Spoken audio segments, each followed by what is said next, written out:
बात आपको जानकारी के लिए बता रहा हूं, शायद आपको पता नहीं होगी, आप समझने का प्रयास करना कि आर्य समाज क्या है। एक ईसाई पादरी इस देश में आया, अमेरिका से आया, नौजवान, बिल्कुल 20 साल का नौजवान, एक भाव लेकर के आया कि मैं भारत को कन्वर्ट करके जाकर के बदल दूंगा, ईसाइयत के रंग में रख दूंगा। जब भारत में आता तो भारत में गर्मी पड़ रही थी उस समय, और उस समय उस यहाँ की मिशनरियों ने उसको जो हिमाचल प्रदेश में भेज दिया कि जाओ हिमाचल में काम करो।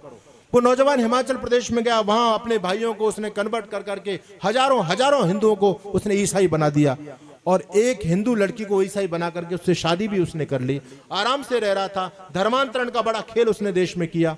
हमारे देश में एक बार चेचक का रोग फैला, प्लेग का रोग फैला, जैसे भी कोरोना का रोग फैला था उस समय प्लेग का रोग फैला, और जैसे लोग कोरोना में अपने अपने भाइयों को, अपने रिश्तेदारों को छोड़कर चले गए थे, वैसे प्लेग में लोग छोड़ करके चले गए। ईसाई मिशनरियों ने सोचा ये बहुत अच्छा अवसर है, सेवा के बहाने से अब हिंदुओं को कन्वर्ट करने का समय हमारे पास आ गया, मौका हमको मिल गया। ईसाई मिशनरी फैल गई, उन्होंने सब लोगों को चिकित्सा करनी शुरू की और सेवा के बहाने से कन्वर्ट करना शुरू कर दिया।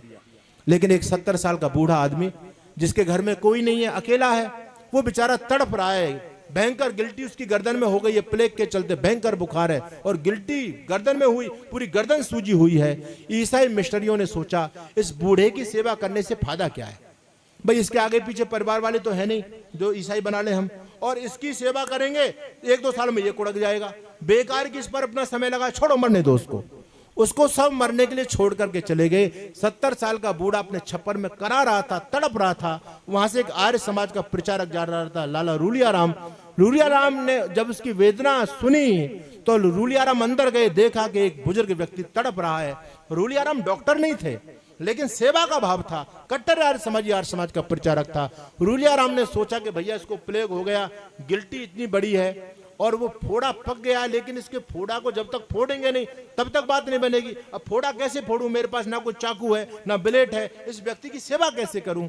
रूलियाराम देखो, रूलियाराम का चिंतन देखो बंधुओं, उसकी सेवा देखो। रूलियाराम ने अपने मुंह से उसके फोड़े को फोड़ा, गर्दन को दबाता तो आदमी मर जाता। रूलियाराम ने अपने मुंह से उसके मवाद को खींचा और सारा मवाद अपने मुंह से खींच करके दूर किया। कई महीनों तक उस व्यक्ति की सेवा करके रूलियाराम ने उस बुजुर्ग व्यक्ति को बचा लिया। जब उस पादरी सैमुअल इवांस स्टोक्स को पता चला कि जो व्यक्ति हमने मरने के लिए छोड़ा, किसी बेवकूफ ने जाकर के उस बूढ़े को भी सेवा करके बचा लिया, उसको बड़ा आश्चर्य हुआ कि ऐसा कौन बुद्धू होगा, उसका क्या स्वार्थ होगा जो उस बूढ़े की सेवा करके ठीक किया। वो पता करते करते उस बूढ़े के पास में आया कि आपको ठीक किसने किया। वो कहता है रूलियाराम ने मुझे ठीक किया है। बोले रूलियाराम कौन है? बोले आर्य समाज का प्रचारक है। वो ईसाई व्यक्ति रूलियाराम के पास में गया और कहा पंडित जी आपने उस व्यक्ति को सेवा करके ठीक किया, उस व्यक्ति को ठीक करने के पीछे आपका स्वार्थ क्या है? आर्य समाज के प्रचारक ने कहा हम निस्वार्थ सेवा करते हैं, तुम स्वार्थ से सेवा करते हो, हम निस्वार्थ सेवा करते हैं। हमारे गुरु ने मानव सेवा ही ईश्वर की सेवा बताई है। उस व्यक्ति को आश्चर्य हुआ, उसने कहा इस भारत में ऐसे भी लोग रहते हैं जो निस्वार्थ भाव से सेवा करते हैं। उस व्यक्ति ने कहा क्या मुझे आपके गुरु की लिखी कोई पुस्तक पढ़ने को मिलेगी? रूलियाराम ने सत्यार्थ प्रकाश पढ़ने को लिए दिया। 1 महीने तक उस व्यक्ति ने पूरा सत्यार्थ प्रकाश पढ़ा। आपने आज तक पढ़ा हो या ना पढ़ा हो मुझे नहीं पता, लेकिन एक अमेरिका से आया हुआ पादरी जिसका नाम था सैमुअल इवांस स्टोक्स, वो पूरा सत्यार्थ प्रकाश पढ़ता है और 1 महीने के बाद पंडित रूलियाराम के पास में जाता है, कहता है पंडित जी मेरा तो आज दिमाग हिल गया, मैं समझ गया सच्चाई क्या है। मैंने बहुत बड़ा पाप किया, भोले भाले लोगों का धर्म परिवर्तन कराया, लेकिन सत्यार्थ प्रकाश को पढ़ करके मुझे पता चल गया धर्म क्या है, क्या काम करना चाहिए, मेरी बुद्धि खुल गई। अब केवल इतनी कृपा कर दो, मुझे शुद्ध कर लो, मुझे आर्य बना लो आप। पंडित रूलियाराम ने उसको आर्य बनाया। पूछा नाम क्या रखें आपका? कहता मेरा जीवन तो सत्यार्थ प्रकाश को पढ़ करके बदला, इसलिए मेरा नाम सत्यानंद आर्य लिख दो। सैमुअल इवांस स्टोक्स सत्यानंद आर्य बन गए। सत्यानंद आर्य कोई सामान्य व्यक्ति नहीं है, गूगल पर सर्च कीजिएगा। जब ये व्यक्ति आर्य बना, इसने प्रतिदिन सत्यायज्ञ करने का संकल्प लिया। हिमाचल प्रदेश में बहुत बड़ी यज्ञशाला बनाई, उस यज्ञशाला के चित्र आपको आज भी गूगल पर प्राप्त हो जाएंगे। आप डालना सत्यानंद स्टोक्स यज्ञशाला, बिल्कुल पूरा निकल करके आ जाएगा। बंधुओं इसने फिर आर्य नाम हटा करके स्टोक्स लिखा पीछे। पूछा कारण क्या है?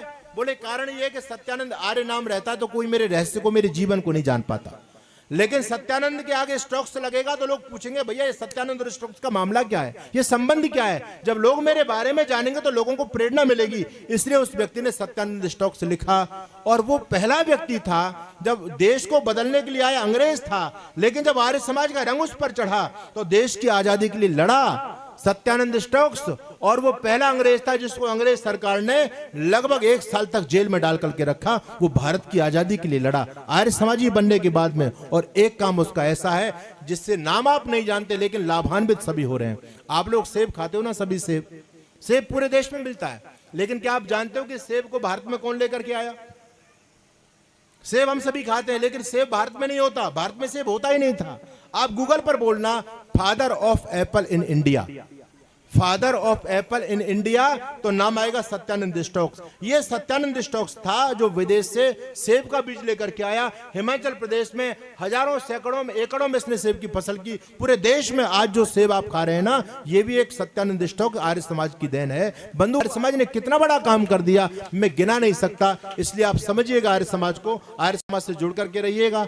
आर्य समाज के भविष्य में सनातन का भविष्य है, हिंदू समाज सुरक्षित है, देश सुरक्षित है। आप सभी का बहुत बहुत धन्यवाद। समय पूरा हुआ, आपने मुझे बहुत ध्यान से सुना। ओम शांति।